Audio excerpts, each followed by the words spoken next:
Hello and welcome to a Smurf video, and today we are looking at Marvel Legendary Collection 4, God of Thunder, the God Butcher, issue 10. And I've got to say, well played, because literally next week they are releasing 4 Love and Thunder, which has, I believe, the God Butcher in it. And he's played by Christian Bale, it's my understanding. Not that I really look much into it, because I tend to try to avoid looking at trailers and spoilers, because I don't want to ruin it for myself, but, you know, sometimes it happens. You can't skip everything. So we got this lovely picture here, and on the back, we have a little synthesis here. And this collects 4 God of Thunder 1/6. Now, the thing with Jason Aaron's run, it isn't just about this small little section which is God Butcher. It runs for, if I'm miscorrected, several years until, what is it, Realm of War of the Realms or something like that. I believe that's correct. I could be wrong. Now, am I going to recommend you pick up this one? You can pick up this one. It's just to kind of get a feel for perhaps the characters. I mean, it's not going to have all the characters because it's not going to be specific to Thor. For example, in the film, you've already got the Guardians of the Galaxy in it, for example, which can be completely different to what's in here. Now, what this story is about is, yeah, old man Thor there, written by Jason Aaron, or the artist, colorist, letterers, etc., which is cool. Some legal gumph over there, and then an introduction by Ed Hammond, Marvel editor, Panini UK. Now, what this story is about, it's about past, present, and future. So, it talks about this God Butcher in the past. It talks about the present, which, for, I believe, and I haven't got that far into the story, bear in mind, where Thor takes on the God Butcher, and then the future. I'm actually only on, like, issue 3 of this run. I'm not reading it in this format. I'm reading it on my Marvel Unlimited app, which is a way to get this story if you want to. So you do that route.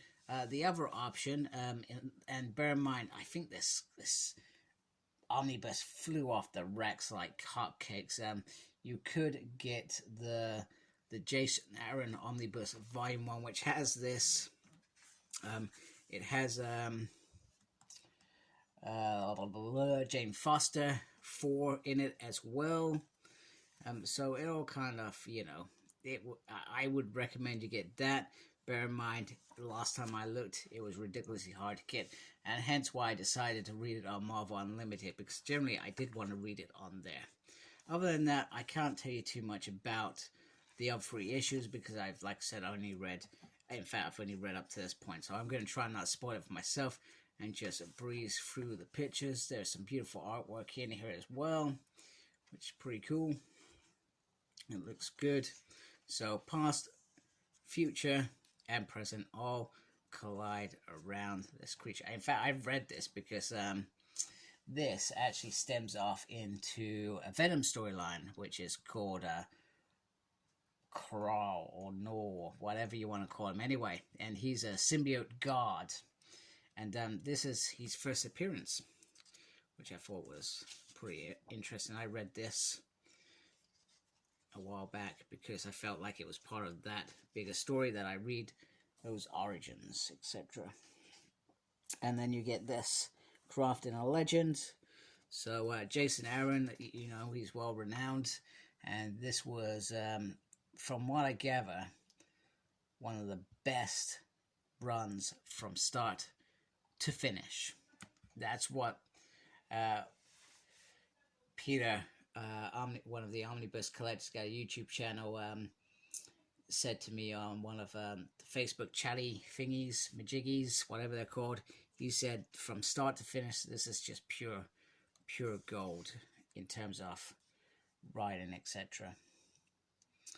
What was I talking about? Hickman's run and saying, I can't remember. Anyway, I feel like we were talking about this because I was saying, hey guys, is this omnibus worth getting. We've got some nice sketches there, which I think is very cool. Some more sketch art there, which is pretty cool. I love that sort of stuff. And then here we've got, what else is there? So you got the Thor God of Thunder God Boom, and then you got Thor Goddess of Thunder. So that's going to be around James Foster's run, which is part of this Jason Aaron's world. And then God Bomb, I'm hoping, is part of Jason Aaron's world. 1 second. Let me see if I can get a closer look in there. Yeah, Jason Aaron. It's very, very tiny. In the corner, you can, you know, it took all my eyesight just to see it. So anyway, this is cool if you just want to read it and just get a feel for who the God Butcher is, I guess, and, you know, do I need to know that before the film? You probably don't actually need to know that before the film, because the film's going to create its own origins, etc., etc., etc. Anyway, this is a cool book. You know, I'm happy with it, and this is book number 83, and on the side, I am not making much of that. We've got a foot. You know, it's like catchphrase. We have catchphrase in the UK. I don't know if you have it anywhere else. And, you know, they pick a square, and you gotta try and guess what the catchphrase is. That's what these books are like. So anyway, and that was book number 83. Sorry, I can't remember if I said that or not. Anyway, there we go. 4. Grab it if you want. But I would have liked to have said part 1, because then you got to feel that it's going to give you some more. You know, I almost sometimes feel like with these books, they could have said, right, 4, what can we do for 4? What is one of the best storylines we could pick around 4? Yes, this is one of the best storylines from my understanding. Bear in mind, I don't read a whole lot of 4. I've only read him periodically for certain reasons, such as I was reading the Disassembled Avengers, and then Thor's journey when he starts returning, etc., etc., etc. When Asgard arrives on Earth. So this is apparently one of the best storylines ever. So why wouldn't you pick, right, we need 10 slots to achieve this whole story, or whatever. Do you know what I mean? Why wouldn't you do that? I don't understand that. Because if I'm correct, I think there's actually only 25 issues off 4. Why couldn't you achieve that? What's that, 4 or 5 books, maybe? Depends on how many you have in each thing. I mean, it's got 6 issues in it. That's like one story arc. So anyway, that's just, I thought, you know, if you're thinking strategy, why wouldn't you think that? Anyway, I hope you liked my video. Please support me by subscribing to my channel. If you have subscribed to my channel, thank you very much. Appreciate you guys. Make sure you look after yourself. Very important. And as always, embrace the geekiness. Take care. Goodbye.